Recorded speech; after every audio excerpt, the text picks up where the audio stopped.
Begitu saya saksikan di ELC, saudara, Indonesia Lawyer Club, di salah satu sebuah stasiun televisi, saudara, ada tokoh yang mengatakan kalau PKI itu hanya korban. Kalau PKI itu korban, penjahatnya siapa? Kalau PKI korban, berarti penjahatnya NU, penjahatnya Banser, penjahatnya Masumi, penjahatnya tentara, penjahatnya Polri, penjahatnya negara, saudara. Nah, maka itu saudara, ya kalau korbannya PKI, berarti penjahatnya Nahdlatul Ulama NU, berarti penjahatnya Muhammadiyah. Enaknya saudara, umat Islam ini dianggap semua sebagai pelaku kejahatan. Ini kita tidak terima. Kepada yang bersangkutan, kalau ingin simpatik kepada PKI itu urusanmu. Tapi jangan coba-coba mengatakan mereka korban. Itu akan menyinggung perasaan jutaan umat Islam di Indonesia. Baik saudara, saya di sini tidak mau sebentar karena waktu sudah sebentar. Implikasi saya lewatkan dulu. Usulan FPI untuk simposium ini. Ayo kita kembali kepada Pancasila dan Undang-Undang Dasar 1945 yang asli, yang dijiwai Piagam Jakarta sebagaimana amanat dekret Presiden 5 Juli tahun 1959. Takbir, merdeka. Yang kedua, tolak segala perbuatan dan pemahaman ideologi yang bertentangan dengan nilai luhur ketuhanan yang Maha Esa sebagai jiwa daripada Pancasila. Apapun ideologi, pemahaman dan perbuatan yang bertentangan dengan nilai luhur ketuhanan yang Maha Esa harus kita tolak, saudara. Termasuk pemahaman PKI, komunisme, ateisme, kemudian Leninisme, Marxisme, termasuk segala kemunkaran dan kemaksiatan yang bisa mengundang kemurkaan Allah sehingga bisa terjadi, yaitu malapetaka dan musibah di negeri kita. Yang ketiga, tegakkan dan laksanakan TAP MPRS nomor 25 tahun 66, Undang-Undang nomor 27 tahun 99, TAP MPRI nomor 1 tahun 2003, dan KUHP pasal 107A sampai E. Karena itu kita serukan TNI dan Polri jangan pernah ragu. Anda semua punya payung hukum untuk menindak, menutup, membubarkan setiap kegiatan PKI di seluruh wilayah NKRI ini, saudara. Kemudian yang keempat, ada 5 poin, saudara. Tolak formalisasi rekonsiliasi dengan PKI. Saudara, saya punya cerita. Di tahun yang lalu, 16 Agustus tahun 2015, kami Ormas Islam itu melakukan long march yang diikuti oleh ratusan ribu umat Islam dari Senayan, Sudirman, Tamrin sampai ke Istana. Kenapa kami gelar itu parade tauhid, saudara, dengan ratusan ribu umat Islam? Karena kami dengar dari sumber yang sangat terpercaya bahwa Presiden, saudara, berencana untuk memasukkan, saudara, item permohonan maaf kepada PKI di dalam pidato kenegaraannya. Kita melakukan demo-demo kecil dan puncaknya yaitu tanggal 16 Agustus 2015, saudara. Nah, lalu apa, saudara? Di situ umat Islam sepakat kalau Presiden Jokowi tetap ngotot meminta maaf kepada PKI atas nama negara, kami akan serukan umat Islam, saudara, dan seluruh bangsa Indonesia dari Sabang sampai Merauke, kita turun ke jalan, lengserkan siapapun presiden yang membela PKI, saudara.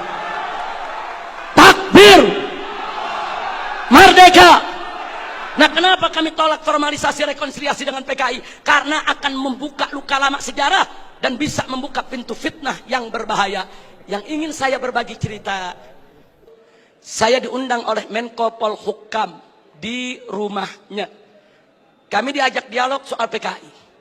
Saya tanyakan langsung kepada beliau, apa betul Presiden tetap akan minta maaf kepada PKI?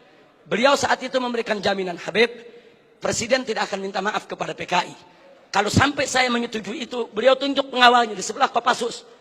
Ini anak buah saya, Kopassus akan tembak kepala saya. Nah, terus saya tanya lagi, saudara, kepada beliau, baik, tapi saya dengar Anda dapat tugas khusus dari Presiden untuk mencari formulasi rekonsiliasi nasional berkaitan dengan PKI. Nah, beliau jawab, betul.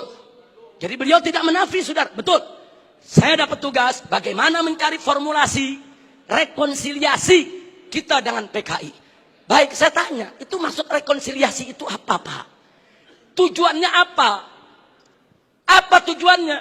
Oh, dikatakan supaya tidak ada dendam di antara kita, supaya kita hidup damai. Oh, kita tolak, saudara. Tidak perlu rekonsiliasi yang formal. Sebab, saudara, rekonsiliasi secara alami telah berjalan di tengah masyarakat antara PKI dengan bangsa Indonesia, saudara. Artinya hari ini seluruh kader-kader PKI, keturunan PKI sudah mendapatkan hak sosialnya, hak sipilnya, hak budayanya, hak politiknya, hak ekonominya. Mereka minta apa lagi? Mereka jadi pejabat bisa, jadi pengusaha bisa. Mereka udah nggak diganggu oleh umat Islam, saudara. Itu rekonsiliasi alami, saudara. Tinggal kita minta kepada keturunan PKI tersebut, silakan kalian berkarya, silakan kalian ini berkarir, silakan kalian berjuang untuk bangsa ini. Tapi satu syarat, kami tidak akan ganggu kalian jadi pejabat, jadi bisnismen, jadi pengusaha. Tidak. Tapi syarat, jangan lagi bangkitkan ideologi komunis, jangan lagi bangkitkan partai komunis di Indonesia. Nah, tapi sekarang mereka minta lebih.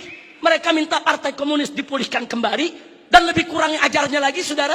Mereka minta negara minta maaf kepada mereka. Ini rekonsiliasi macam apa? Maka itu rekonsiliasi yang diformalisasi oleh pemerintah, saya khawatir ini akan membuka luka lama sejarah. Dan ini bisa membuka fitnah yang sangat berbahaya, saudara. Makanya tepat yang dikatakan oleh Kiai Haji Salahuddin Wahid, cucu daripada saudara pendiri Nahdlatul Ulama beberapa waktu yang lalu, kalau presiden, pemerintah ini sampai minta maaf kepada PKI, akan melukai seluruh perasaan daripada warga NU. Dan saudara, lebih telak lagi yang disampaikan oleh anggota Dewan Pertimbangan Presiden, yaitu Kiai Haji Hasim Muzadi. Beliau sampaikan langsung kepada Bapak Presiden, kalau Bapak minta maaf kepada PKI, bukan hanya NU yang terlukai, seluruh umat Islam bangsa ini akan terlukai. Ini bahaya, ini negeri udah damai, udah tenang.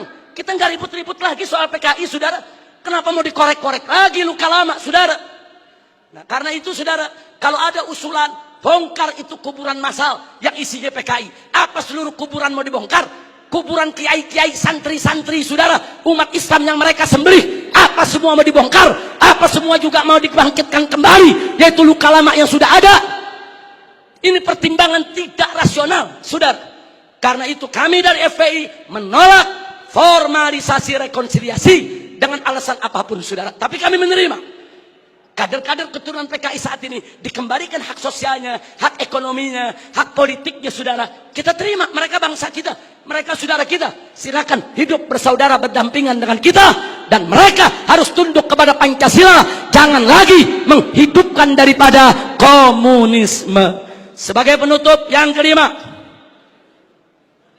saudara, saya ajak semua yang ada di sini untuk menyerukan jihad konstitusional secara nasional melawan semua gerakan komunis dan neolib untuk selamatkan keutuhan negara kesatuan Republik Indonesia, saudara.